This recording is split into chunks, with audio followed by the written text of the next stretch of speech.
And we're live. Welcome to the fourth episode of the Trove Design podcast with Andres and Charlie.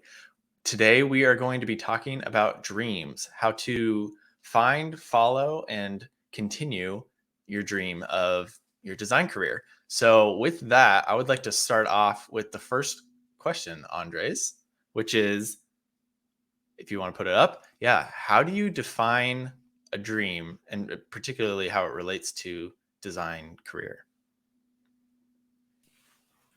Who wants to go first? You? I'm Or going to should kick I it go? off to you first. Yep. Okay.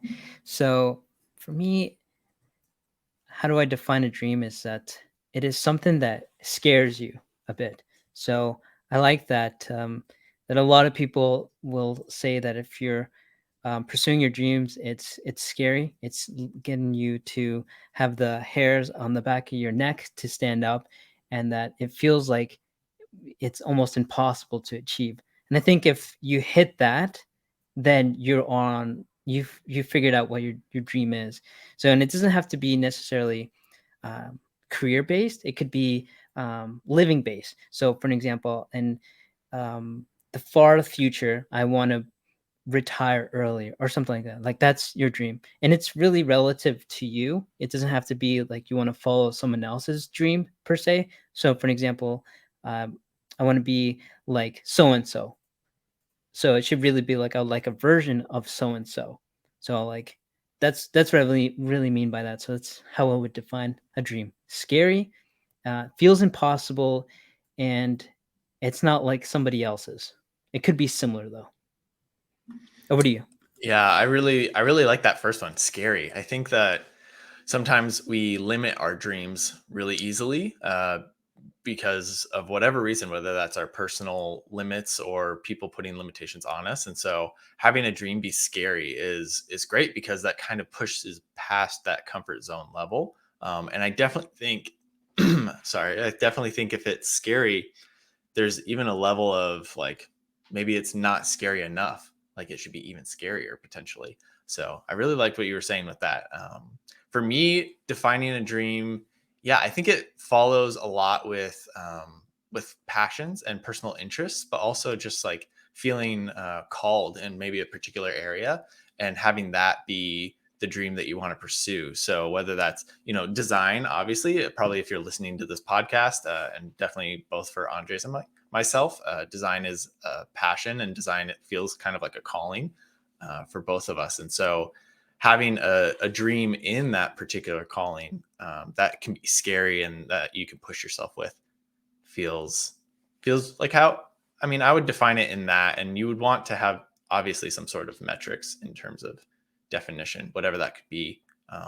And I think the last thing I would say on defining a dream is realizing that dreams can change because uh, you can hit your goals. And then what do you do at that? You've hit your dream. So do you want to redefine the dream for something more? Or is that redefining it to stay content in your current dream?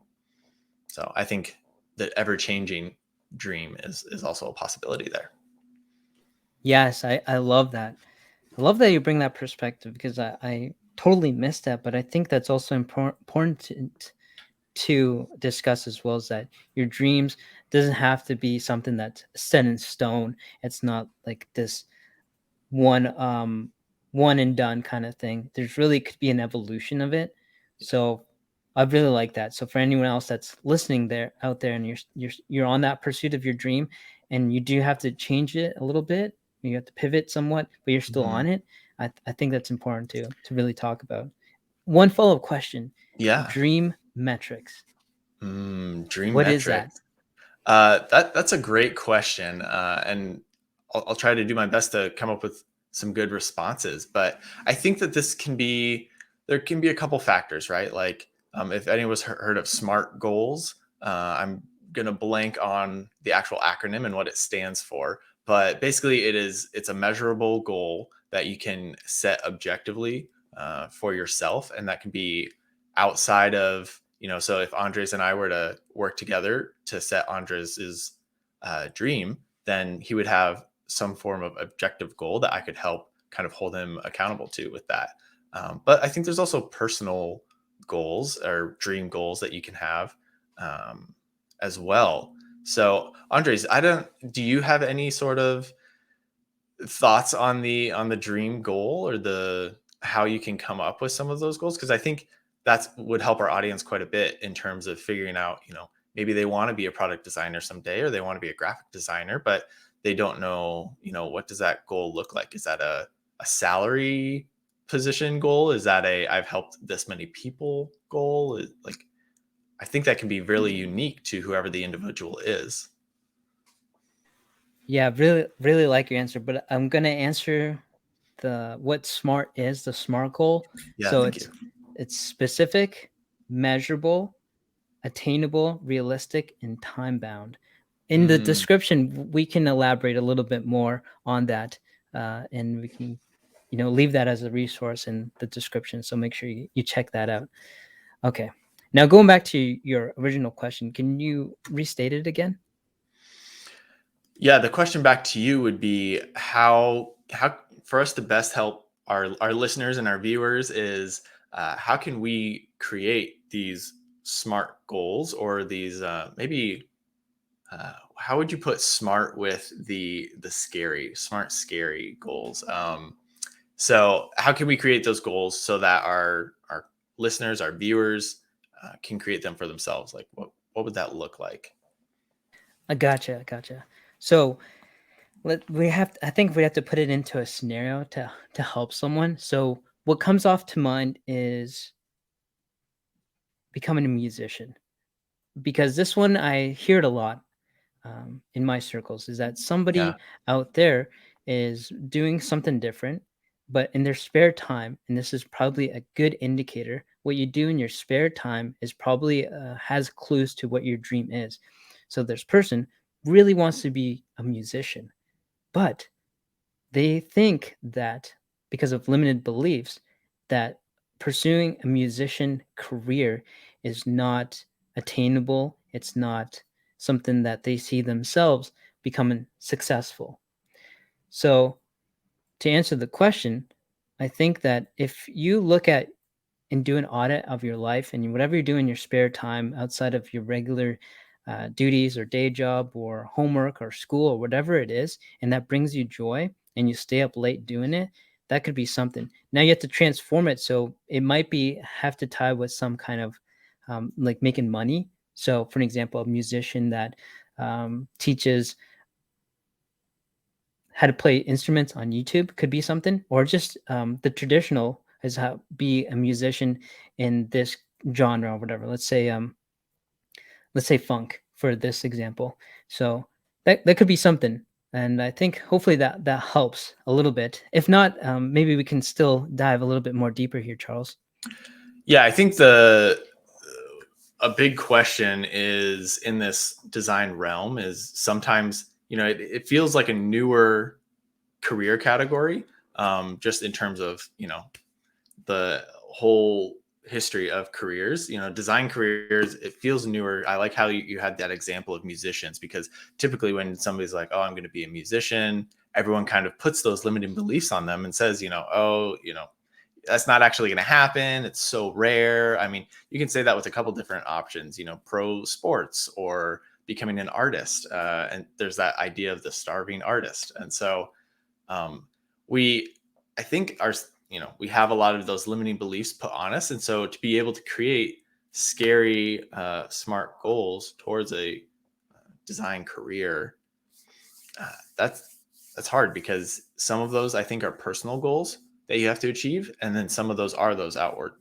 goals. So maybe for a personal goal, a scary goal is for me public speaking. And so as you can see right now, I'm trying to start this video podcast with my good buddy Andres, and I'm scared pretty much every time we pop on that camera, but that doesn't limit me from wanting to continue my public speaking.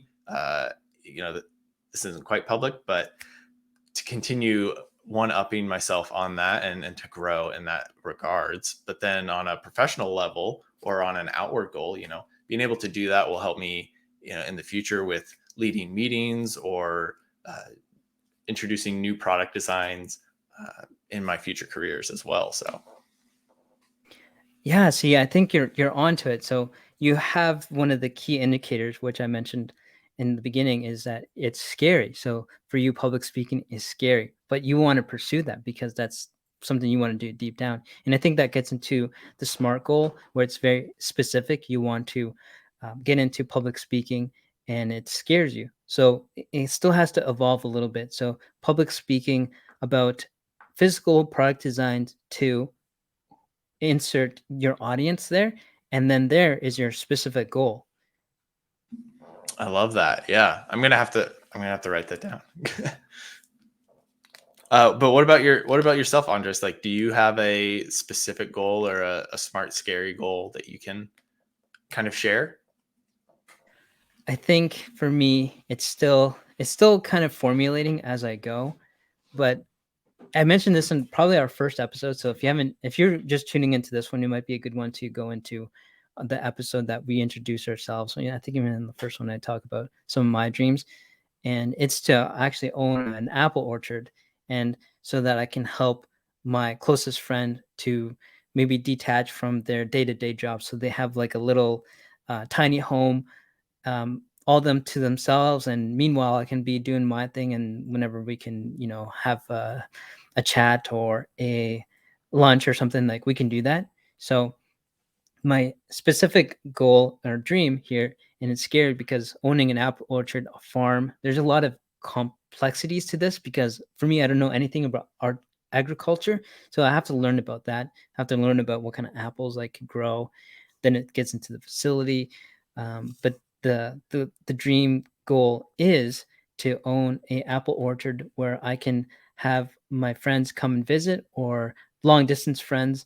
Like for you example, Charles, is that you can come and stay at this tiny home and just have a good time to detach from whatever your day to day is, or like a little vacation. So that's my very specific one. And for career wise, I think I always want to be a designer for sure. And it in my ideal, or I shouldn't say ideal, in my scary goal is to pro- figure out how I can produce a product that helps designers and artists. I have an idea in mind. I just don't want to talk about it just yet because it's still in its infancy. And if I could ever make it happen, I will definitely talk about it in the podcast. I'm Yes. like, oh, I talked to Charles about this. He gave me some feedback, and these are the next steps to creating this product to help the people that I want to genuinely help. Yeah. Is that the product that we've talked about before, off mics? That's Okay, yeah. correct. So maybe viewers, you might be seeing more of this in the future as we try and attain those smart, scary goals. So that actually kind of bleeds into the next question. Would be following. How do you follow this dream? So you come up with this smart, scary goal, like you want to start an apple orchard, or you want to get into public speaking. But how do you actually take steps to follow that and to move towards that? Um, yeah. Do you have any comments on there? Definitely. So to follow it is, I would say, the next step, right? Is that you defined it, and you know the end goal, or you have an idea of it, and you just have to continue to follow it. So a lot of things are going to happen on that pursuit, and there's going to be a lot of people that tell you no. Now I'll get into a little bit of a story time now because I think it's appropriate. So one of the people that I really look up is Todd McFarlane. He is a fellow Canadian, and he also is the founder and CEO, I believe, of Image Comics. And if you aren't not familiar with Image Comics, you might know their the brands that they've created, or I should say, the series that they created. One is Spawn. So if you have never seen Spawn or heard of Spawn, they're the ones that created. Well, Todd McFarlane created it, and The Walking Dead. I think it's the co-founder of Image Comics. He's the one that created The Walking Dead, and as you can tell, in its early days, it was a huge success. In its first 2 years, like everyone was talking about The Walking Dead. Zombies became a, I would say, a fad. Now that we're looking back, everywhere you went, you just saw zombie things, and even uncovered some of the funny things that the the government was up to in case there was a zombie apocalypse. There is already guidelines and rules, and I see Charlie is already nodding because he's probably aware of that they have a plan in place, and they even have bunkers all around the United States and probably in Canada too, that these high officials or government agents can go to when that actually happens. So there's truth to some of the stuff that they talk about in The Walking Dead. But that's a TV show. The comics was an even bigger success. It was something that people couldn't get enough of when it first came out because it was such a good story, and I think it's just an amazing. But before that, before all that success happened to Todd McFarlane, he had to go through a lot of no's. And one of the stories that really resonates with me is that he applied to as much as 300 comic book shops or comic book companies, and they all said no to him. But he didn't give up. And I think that's one other thing, that when you're pursuing or following your dreams, that you're going to get a lot of people that say no, and a lot of people that are going to say, like, there's no money in that. There's going to be so many comments that are going to bring you down. And for me, that's another indicator that you're on the right track. If people are saying no to you, it's because they're projecting their own fears. They're like, oh, I've never seen someone be that successful, or someone that is that successful is one in a million. But the thing is, if you continue to follow it and you become fearless and you don't take people's advice on that kind of stuff, that you probably more than likely it will happen. So that's my 2-minute answer. I think it was. I rambled on a little bit.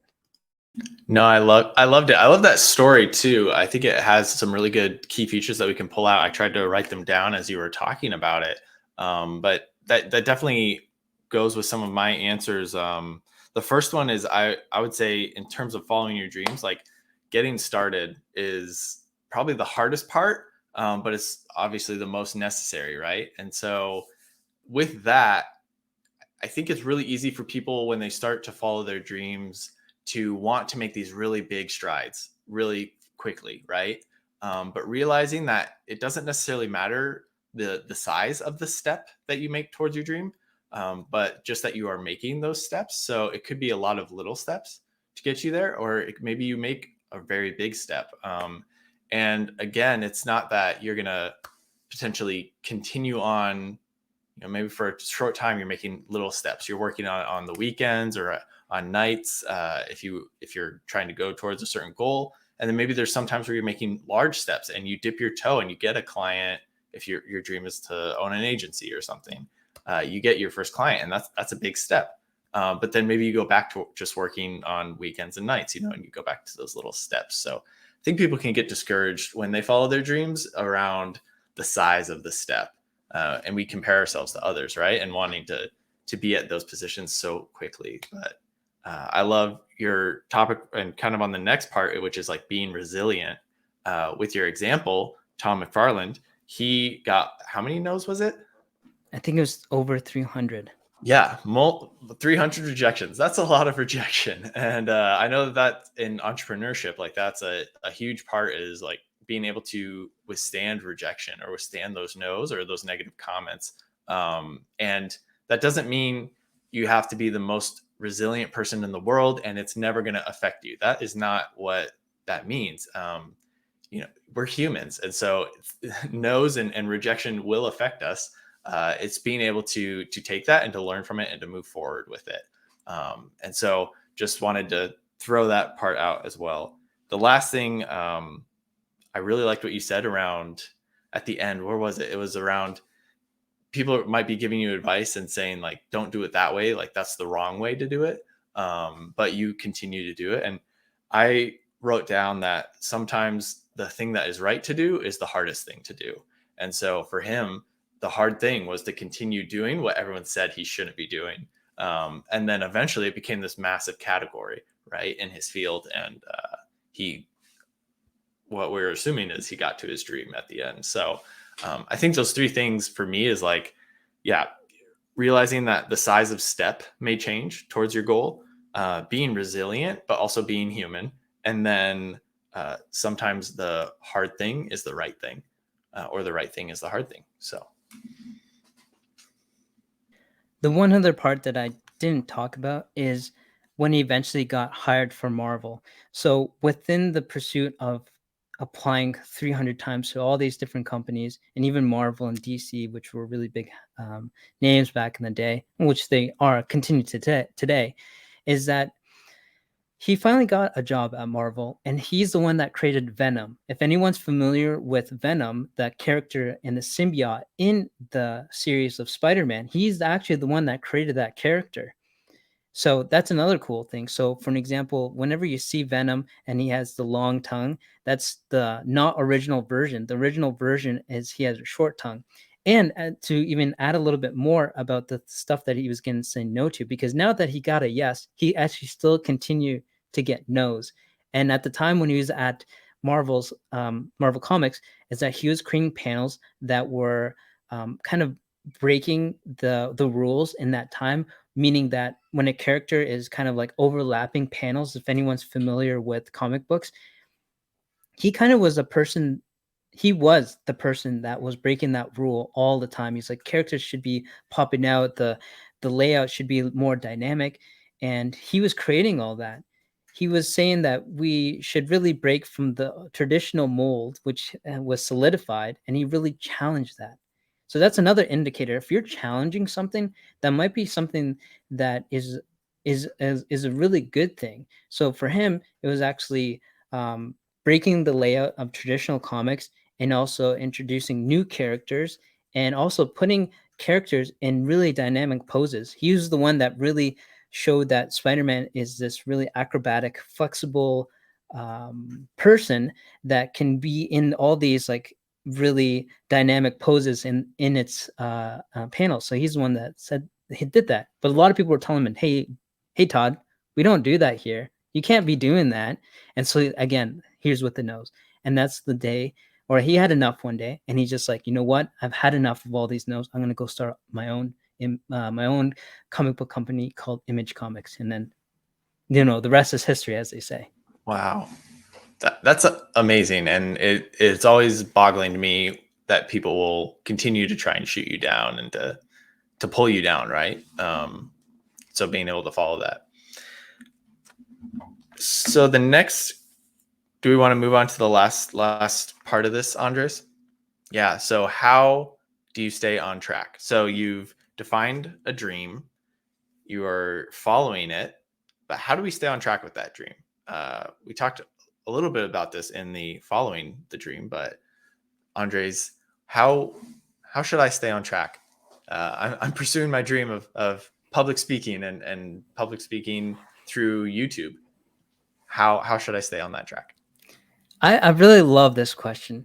And there's the number one reason is because you have to, again, it sound like advicey here, but what I suggest is what I'm going to rephrase it is that I suggest you to create milestones, and that could be monthly or yearly or daily.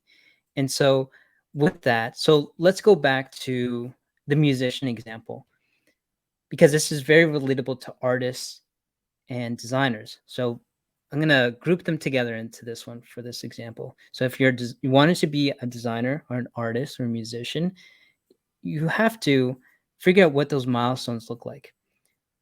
And the number one thing that I will suggest everyone to do is to study people that have already had that success. Become obsessed with their stories because there's a lot of clues in them. So for me, Todd McFarlane is one that I revisit. Not, I wouldn't say often, but at least yearly, because I do love his art style and I try to replicate it as I go. It's similar to that. So going back to how to stay on track, milestones.